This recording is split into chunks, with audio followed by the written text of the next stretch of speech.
You, Pierce, for that wonderful introduction. And thank you, Hannah, for being here. And I can't wait to get into our conversation together. Thank you, everyone, for taking the time to be here today. And I'm going to start by reading a poem from A Lesser Love.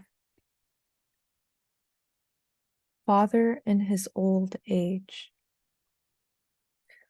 There is a Korean belief that you are born the parent of the one you hurt most.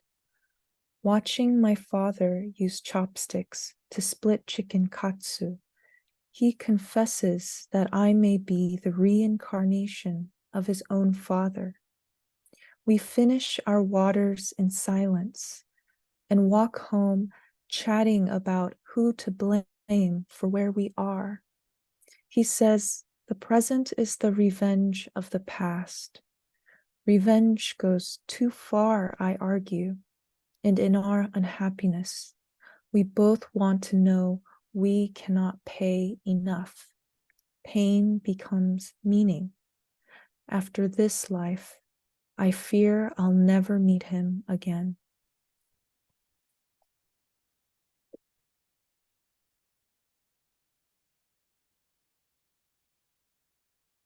And just a short passage from my memoir, The Magical Language of Others. And this is a really interesting part of the memoir where I'm a competitive hip hop dancer in Southern California, and I have to get out of college quickly as possible as my grades are falling. But I have one math breath requirement left, and my school counselor tells me that I can replace it with the introduction to poetry, and it radically changes the trajectory of my life. And after the first poetry class, I go home and write about 40 poems. And my poetry teacher shows them to my poetry director at the time, and she invites me into her office to talk to me. And she sort of takes me on under her wing and changes my requirements in my department and invites me into poetry. You can say whatever you want, she said, if you reckon with it. Joy asked me to be relentlessly forgiving and magnanimous toward all conditions of human life, and equally toward those of my own. She encouraged me to look closely and said poetry would teach me how to pay attention and show me how to care. I must choose love over any other thing, then the world would open up for me. Do you see now? She asked me. That's why a poem is more than just words. It's why poets have everything.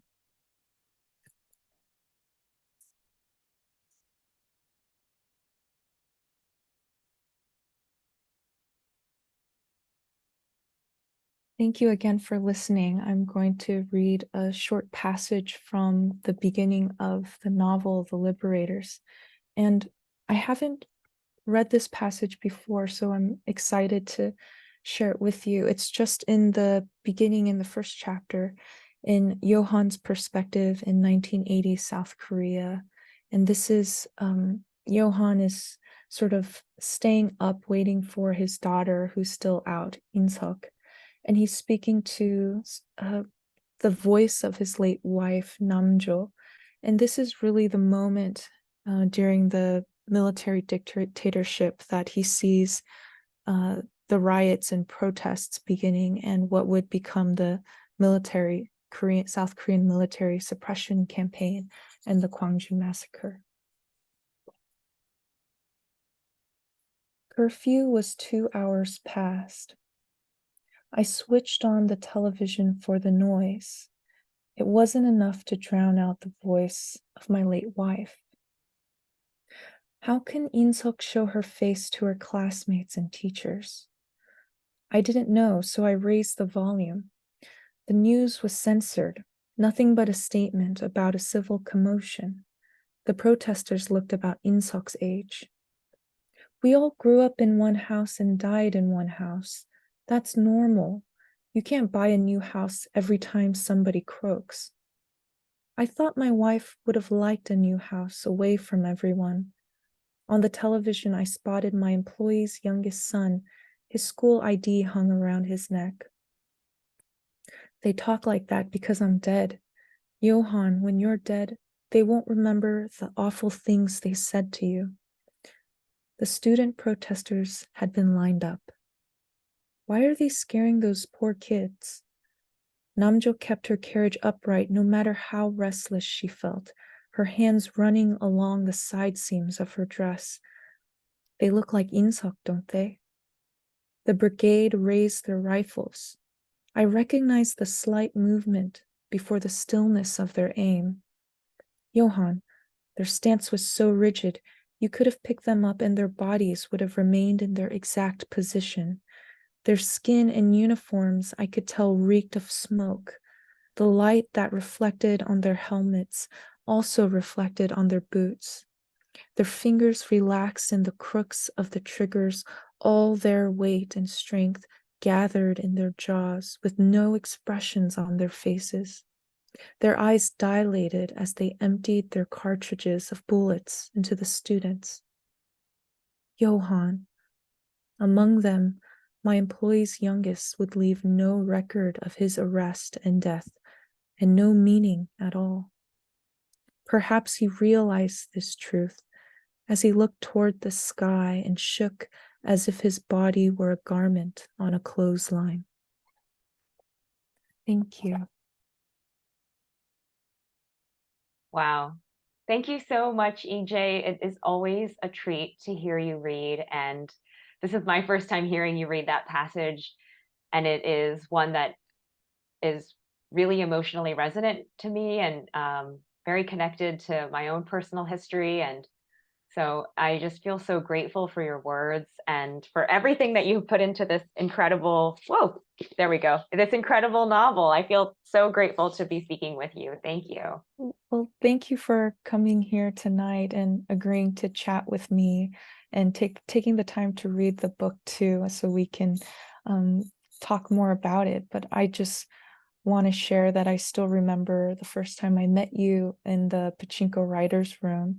You had come in as a specialist in a way to teach us more about food and life and art. And so I knew you first for your art, your artwork, and learned more about you through your writing and the interview that we got to do together for The Magical Language of Others. So I'm so happy for our friendship, and your just constant presence has been very reassuring.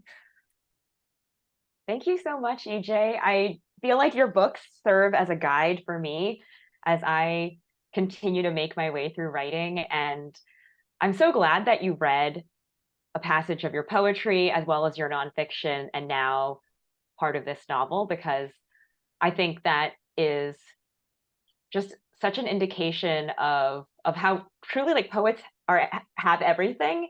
Oh, Um, and I felt like there were so many moments in the novel where we see your skill and talent as a poet, as a memoirist, as a person really thinking outside of typical forms in prose. So I wanted to ask you what the writing process was like and how you conceived of these different passages while you were writing. yeah, that's a really wonderful question. And it's so interesting because initially I would consider kind of my work in poetry or translation and in memoir as well as the novel as more separate, or as sort of moving through different rooms. But more recently, I'm learning that actually these things, it's almost as if working in one place allows me to learn more about another. And when I'm having trouble in sort of one genre, going to the one right next to it tends to be the thing that lifts or teaches me something I needed to know. And so they, in a way, they all help each other. And when I was writing the novel, probably I had never read more poetry in my life than when I was writing fiction. I think poetry was really helpful for teaching me and reminding me of the images. And I often talk about the turn, which is the end of the poem. It's the penultimate line many times, but the way to get to the end of the poem is a sort of leap in magnanimity. It's a leap to say the thing that you almost have to become a different person to be able to say than you were at the beginning of the poem. And so that turn in poetry reminds me to look for the turn in a sentence, in an image, in a relationship, in a passage, in a chapter. And so that has been a constant source of inspiration. Whereas I read a lot of fiction while I was working on my memoir, because fiction really helped me understand the role of testimony. Testimony is such a way to listen and to also speak and to have every person in the room say something for themselves, and to allow that to accumulate has been something that led the magical language. Wonderful. And I'm thinking also about how the words look on the page in this book. I feel like there are these instances where there's a lot of white space or a lot of line breaks. Like there's this one section under the guard, that title, and it's almost like verse. But then there's also use of drawings and graphics and signs throughout. So I know like Donmi Che is a mentor of yours, and I wondered if seeing another poet experiment with, the graphic representation of how a book could come together, influenced you. Yeah, that's a really wonderful question. And I don't Thank think you. anyone's asked me that question yet. And I'm a little more than halfway through this tour now. So thank you, because it's really exciting, because I had worked with the wonderful design team for this book to talk about the size of the letters, the width, the space between each letter, between the words, the space running into the chapter, leaving the chapter, and also where the line breaks. There's often a line that can dangle or be on a line on its own. And I tried to avoid those unless it felt like that word intentionally can sit on its own line without any supporting words around it. And so the visual representation of this book was very much a part of the style of the writing and very much a part of the story. And I love that I did some of that with the memoir, but with the novel, I did it more because I felt that the story really needed that white space, the turns for a lot of endings, a lot of breathing room. And even if it's quite a short novel, it's a novel that takes time to read, because there are a lot of moments that you're just left with a bit of silence, and it gives you room to sort of engage with the text in that way. And so it's been wonderful. I think there is a long lineage of writers who work with the way the words are arranged, the white space on the page. And I think that shows up in poetry. Certainly Dami Che does a lot of wonderful things with her texts and a lot of artifacts that she brings into her work. And so it is following this sort of same traditions. I love that.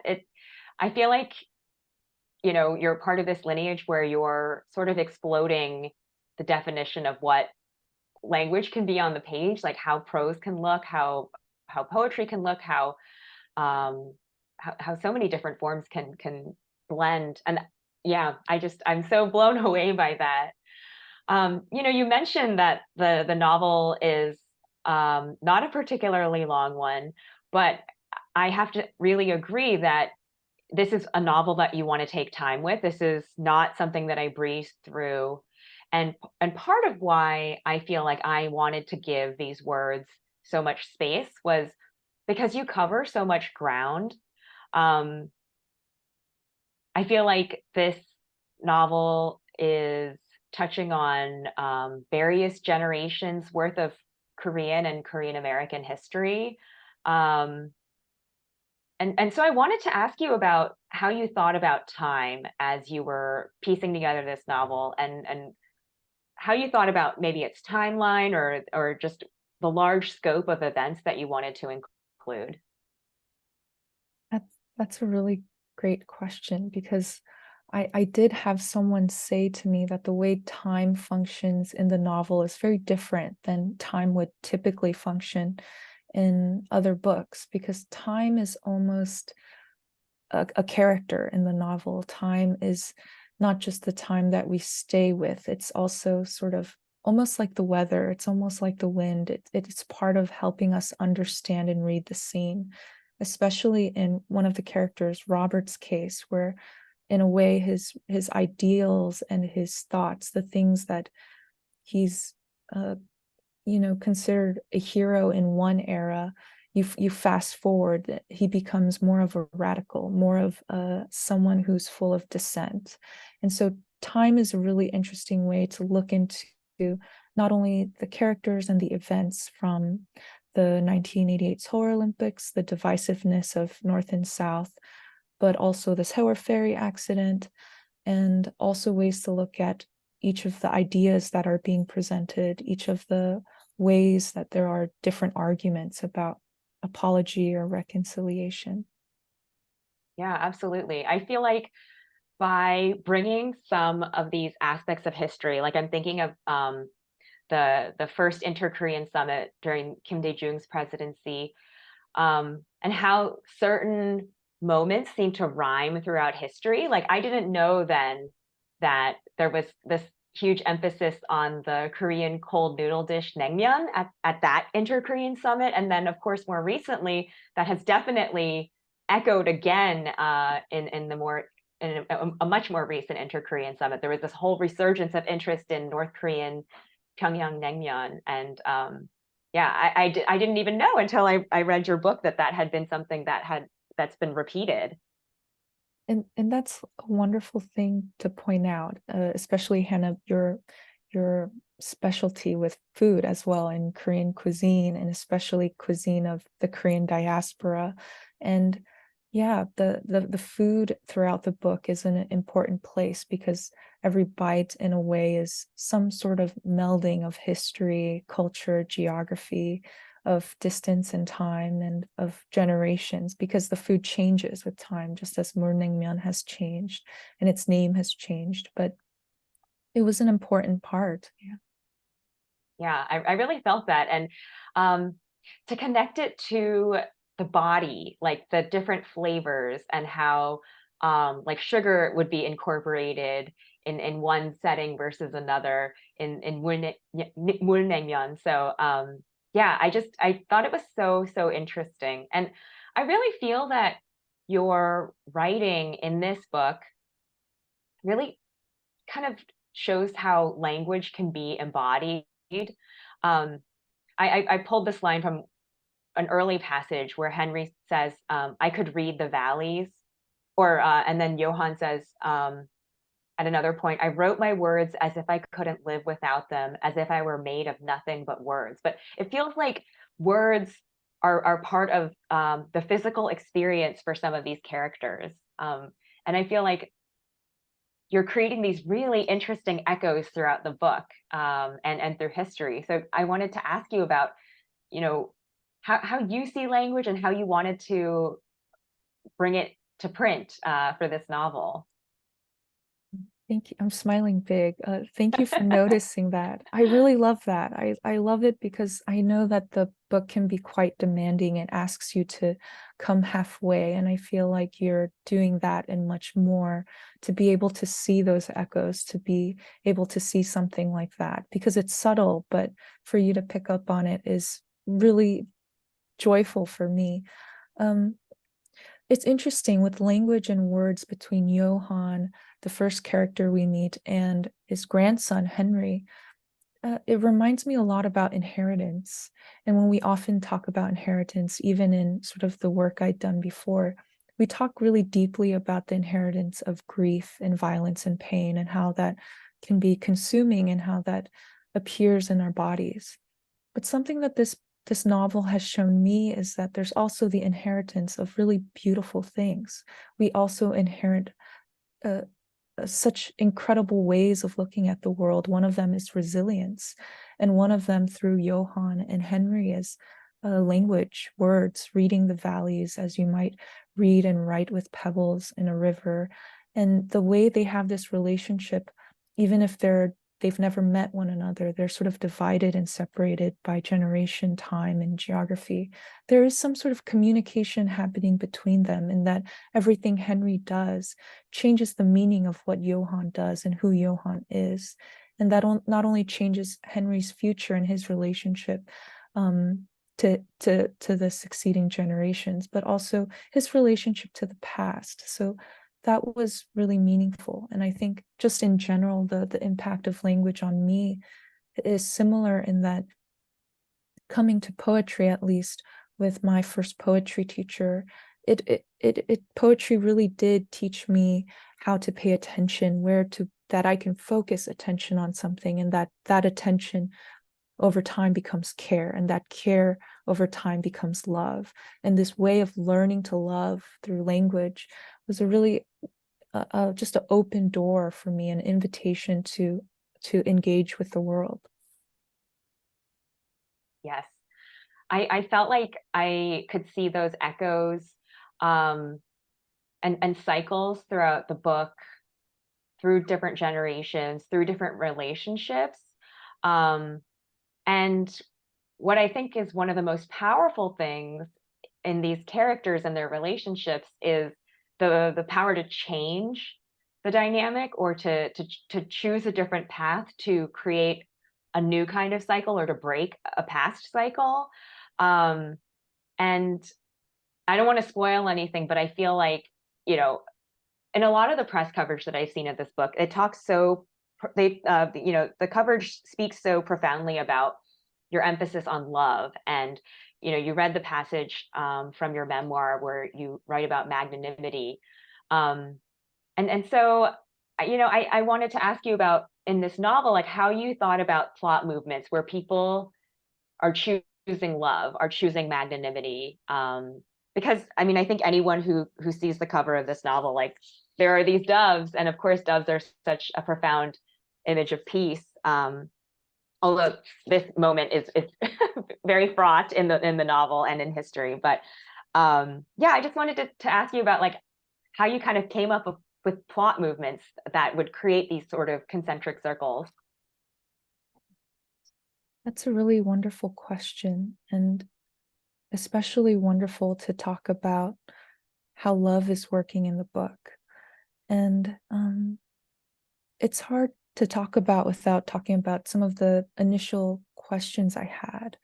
And some of those questions I had going into the novel, I talk about Elizabeth Rosner a lot, who's a wonderful researcher and writer who wrote Survivor Cafe, wonderful book about her Jewish legacy, but also about mass traumas across the world.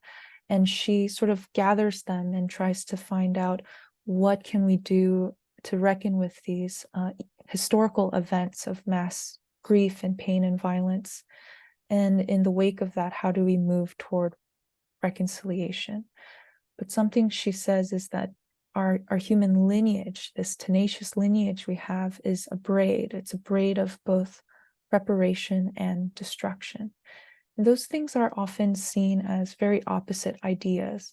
But I think this book really leans into this braid of perspectives of both destruction and reparation, of not only very intense betrayals, and certainly betrayals within a community, and in places where you might be safe, you become the most unsafe, but also love. I think that grief, that betrayal is deeply tied to moments of love, to moments where love might be possible, where it seems like the hardest thing to do, and it seems like the most impossible thing to do, but that it is human, and that it is a moment in which everyone can make a choice, even if it feels like there isn't one.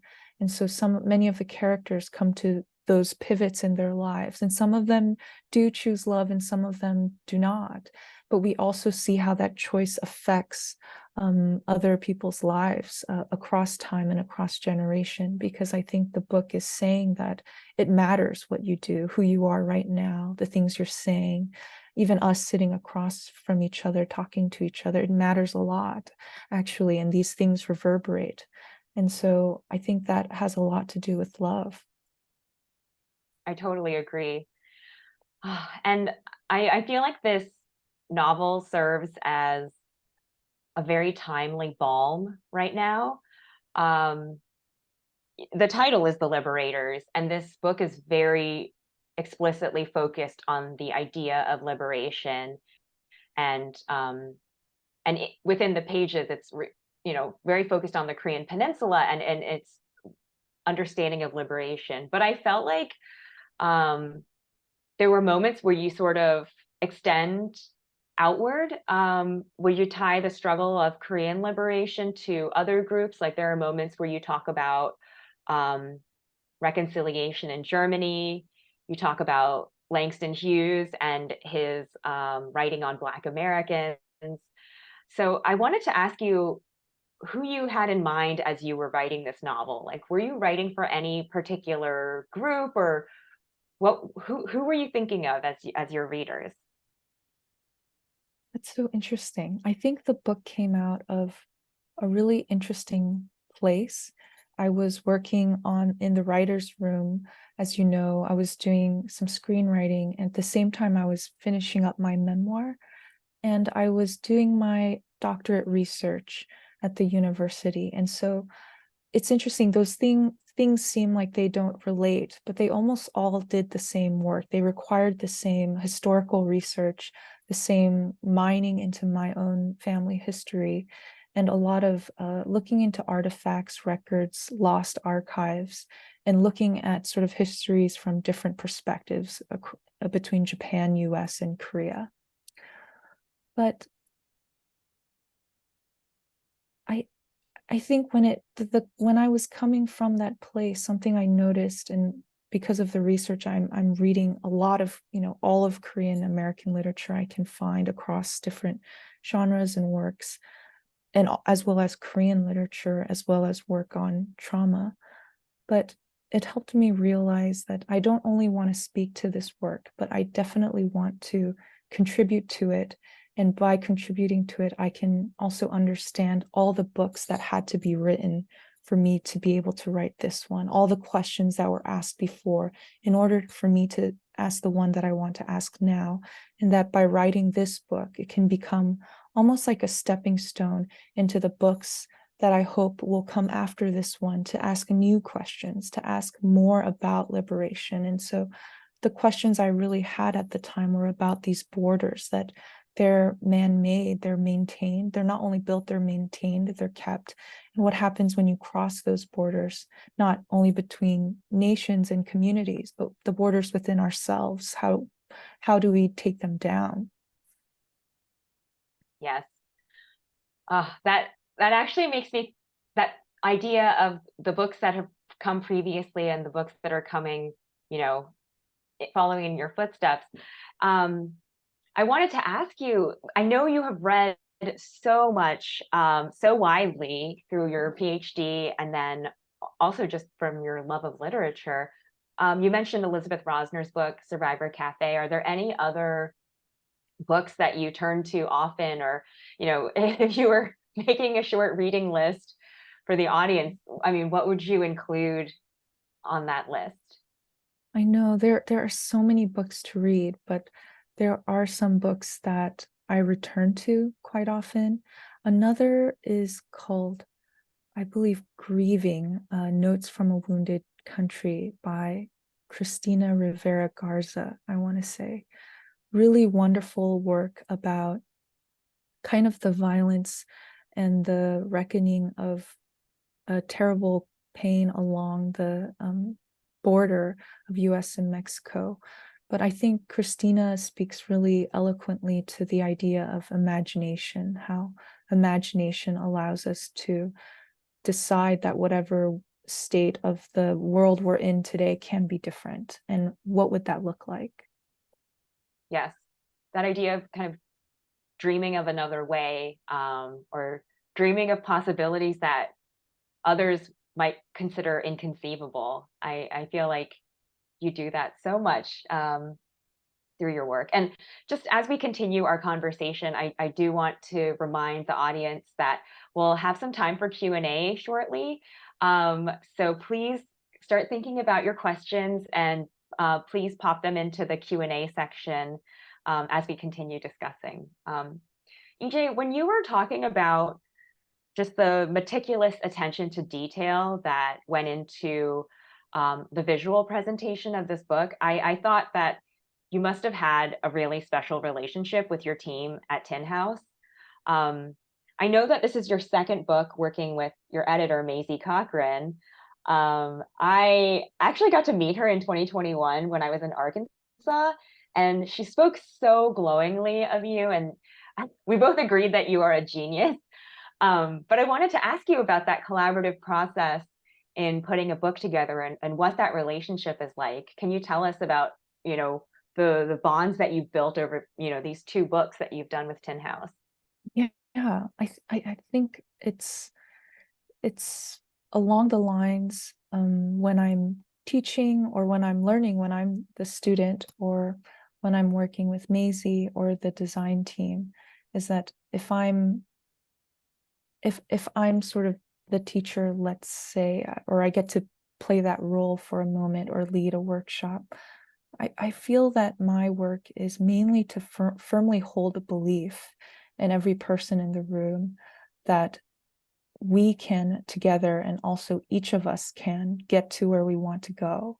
And that I have to firmly hold the belief, so that even if anyone else feels some sort of doubt, I can bring us to the other side. And so as a sort of student, which I feel like I am, especially working with these big teams and also working with such experienced editors like Maisie, who's been doing this a long time, worked with many, many wonderful writers. I can see that. I can feel that Maisie always firmly holds belief in whatever we want this book to be, whatever I hope this book can do and can become. And so that really frees up space for both of us to speak freely and excitedly and enjoy the process, I think, which is vital, so that not just the book is enjoyable when it comes out, but the making of the book is really enjoyable. It feels healthy. It feels like something we can really pull each other up to think about. I think that idea of making a book and putting it together in a healthy way with colleagues is not something that always happens in literature. I feel like I hear a lot of authors talk about how their books left them depleted and how they're like literally killing themselves in a way to get a book done. Was this a conscious choice that you made to do it in a way that felt kinder to yourself as the author, as a human being? Because I know there's so much dark material. I mean, you read that passage earlier where you're talking about the Gwangju uprising. So yes, I'm curious about that process of taking care of yourself and dealing with such a range of material. Yeah, that's a really fantastic question, because I think not too long ago, maybe it was a while ago, but I had probably been the same way, that I felt that there is no end to the amount of suffering I could give to do what I love to do, to make this book. And I think if I believe that, that becomes true, and if I ask the question, then I almost will find an answer which is endless, which is there is no limit to how much you can really hurt yourself if you feel like that's a cost. And so I think I came away from that experience feeling like I don't want to write if it hurts me to do so, if it hurts my life, if it hurts my ability to be with people and to love people. It seems almost like that's the opposite of what it should do. It should bring me closer. It should allow me to grow in my heart and open myself up and become more vulnerable. And so I think after that experience, I quit writing for a little bit, and I started writing love letters instead. I said I would write 1,000 love letters to strangers. And through, now I'm just over 600, but I'm still writing love letters. In fact, if anyone wants one, you can just go there to my website, and there's some really small instructions. But that process taught me so much, because I realized it's not the writing, it's not the book, actually. That's not the thing. It's the thing that gets you to the real thing, which is human connection. It's wanting to listen, it's wanting to speak, and it's wanting to share. And so it completely changed sort of the core of why I write and how I write. So when I returned to writing, it was really important for me to maintain my health, make sure that my home feels good, my body, my mind feels good, and to write only when I know that this is a place from which I want to enjoy writing. Yeah, because I think if every day I make small choices of joy, which is maybe a second here or there, sipping a drink, going for a walk, then it changes my relationship with my writing in a way to say, I'm not going to try to be enough for this writing practice I have. This writing practice really has to live up to me. It really has to be there for me. And I think that really speaks to the idea of making writing something sustainable, something that doesn't deplete you, but sustains you and hopefully allows you to keep writing books. I mean, you've been so prolific. You've had a literary translation collection of poems come out in recent years. You had your memoir in 2020, and now this novel, and previously to that, your poetry collection. So I feel like, I just there's this blurb on the back of the novel by Chris Lee, the wonderful Korean American novelist, that I'll read anything EJ co-writes, and that's how I feel, because I just want so many more books from you as you grow and as you age, and yeah, I'm just excited for future iterations. Thank you. I mean, I can't wait for your book and your writing, and I know that I'll be there to support you, and hopefully this book is a stepping stone to let more books come into the world, so many more books that ought to be read. So thank you. Thank you, EJ. So I'm going to go with one more question before I turn it over to audience Q&A. But I felt like in this book, you inhabit so many different voices. There are different chapters written from the points of view of different characters. And I wanted to ask you about embodying those different characters and coming up with voices that were so distinctive for each of them. What did that feel like? It's it was such an experience. I mean, it felt like I wanted to do 100 different perspectives or more, and it goes back to this scholar Rosner, how she talks about perspectives, about testimonies, not only from the collaborators, but the perpetrators, not only the prisoners, but the guards, not only the bodies who have to lie in mass graves, but the bodies who have to dig up those graves. And so that seemed like the way into this story, or the braid of this story, was to find as many different perspectives. As you know, even in the first few chapters, we have a coroner, we do have a prisoner, we have a guard, we have a dog, the family dog being such a open light into this family's life. Yes. Oh, thank you. Thank you for bringing all of these characters, into our consciousness and into this world. I just can't wait for readers to discover everyone you've written into this novel. I can't wait. I can't wait to talk about it. Yeah. So we're going to move to audience Q&A for now. So please keep those questions coming. So there's one from Greg who first says, thank you for your lovely work and for this great conversation. Truly, thank you, EJ. How did you choose which historical events were included in the novel? Were there any histories, large or small, that didn't make it in that have stayed with you? And then a bonus question, can you tell us what it was like to be part of the writer's room for Pachinko? Um, yeah, there are so many events, and the events hold kind of smaller events within them. So not only going from what happened in Gwangju to the Seoul 1988 Olympics and the doves being burned alive, and to the North-South Summit, as well as the scandal, as well as the Sewol ferry tragedy. There are other events like the Sampung department collapse. There are other moments that we see sort of the protests happening before the Olympics.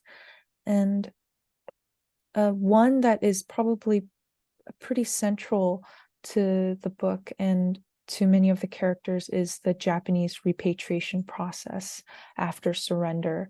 One particular incident with a ship, Ukishima Maru, and it seems really like it's a difficult part of history to find, even if you were looking for it. It was difficult for me to uncover. And if you aren't looking for it, then I feel like it would be near impossible to come across. And this was part of this story was looking at, well, can I find this in Korean? Can I find it in Japanese? What sources of English are talking about this event and what do they say?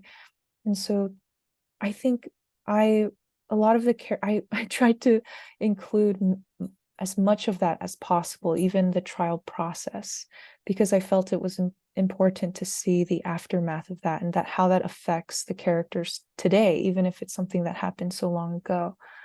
Um, in terms of writing, doing screenwriting, that was screenplay and screenwriting is such a wonderful reminder of imagery, of turns, of endings, knowing when to begin, when to end a scene, and also had a collaborative aspect that I really enjoyed. I think research is quite collaborative, so I had some of that, but now I'm sort of left the university, and so the collaborative aspect of a big writer's room was so heartwarming because everyone there is so wonderful. They're so bright. They're so quick. They each have almost like their own specialties, their ways of looking at the world, and you want to see that as much as possible. So I learned a lot from it.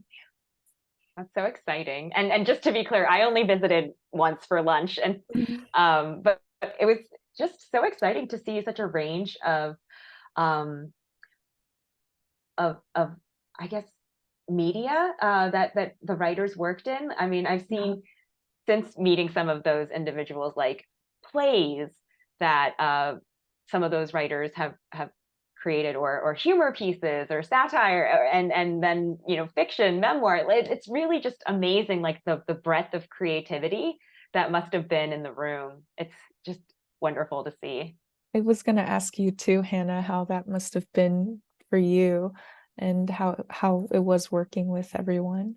I mean, I just like I had never even I didn't even know what how TV was made. So just to even visit for a short time was so interesting. Like I'm like, how does one write by consensus in a group setting? And yeah, it was just really fascinating. And to know that I mean, I think I just didn't know that even for literary writers there was a way to connect to that world. I mean, I think that so much of what we're taught early on in our educations is about writing in silos.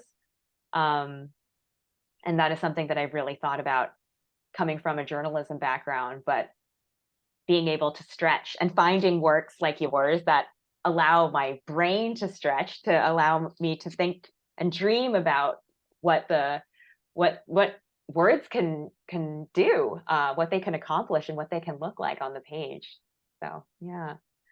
Um, so I see a question in the chat from Rosa, who is working on a historical novel also about Korea and Japan.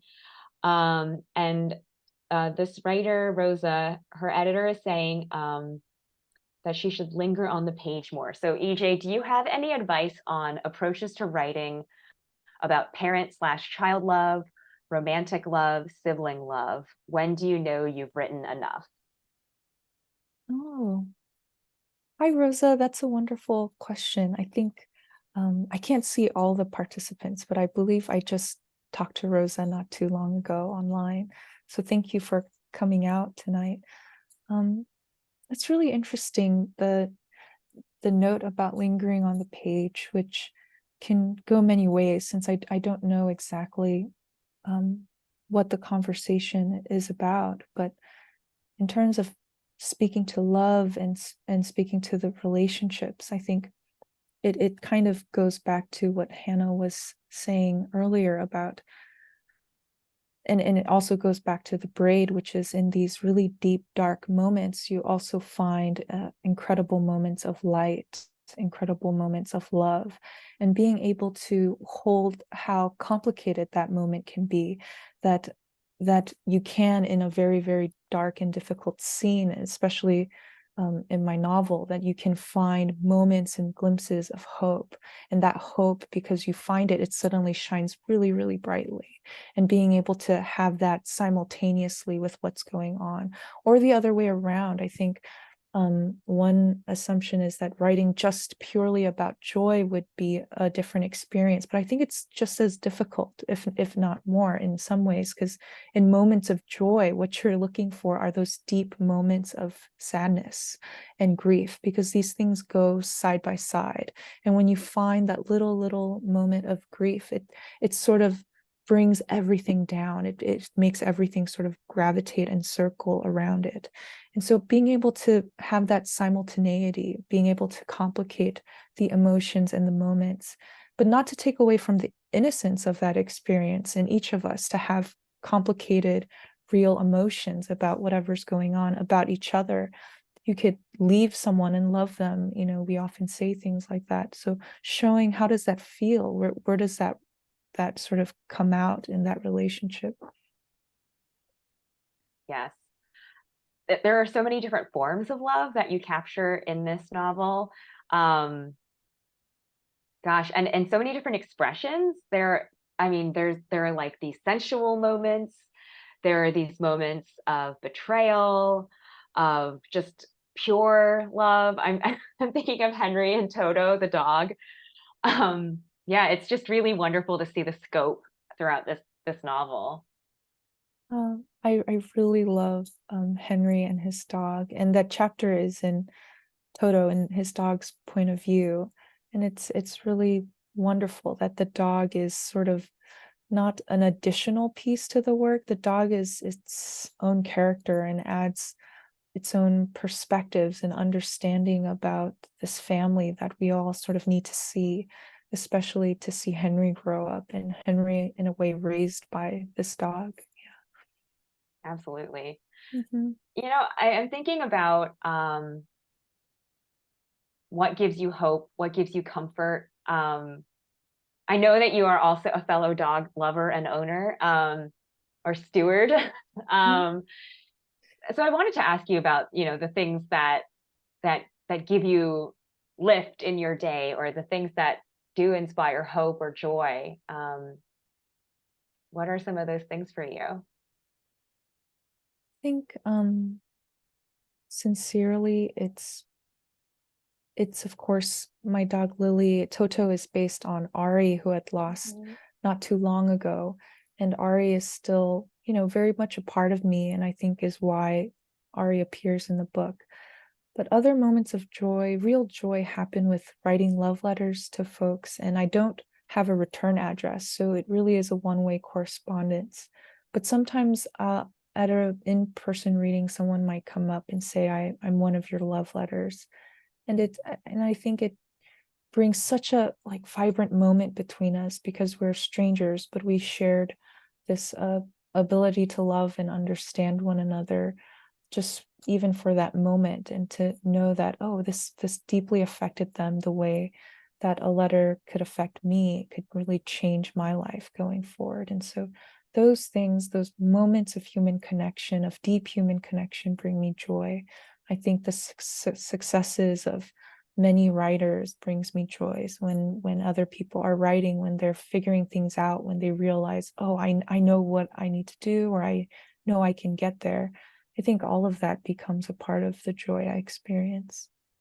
I am so grateful. I feel this is something that I am sort of discovering in real time, and that there is such an important place for these joyful moments, for these moments of comfort in text, especially when there is that balance of joy and grief. And I think that joy becomes so much richer when you understand the grief that has been mixed into it. So EJ, thank you Yeah. so much for your incredible words that you have written in this novel and in your other books and in the works that you've translated.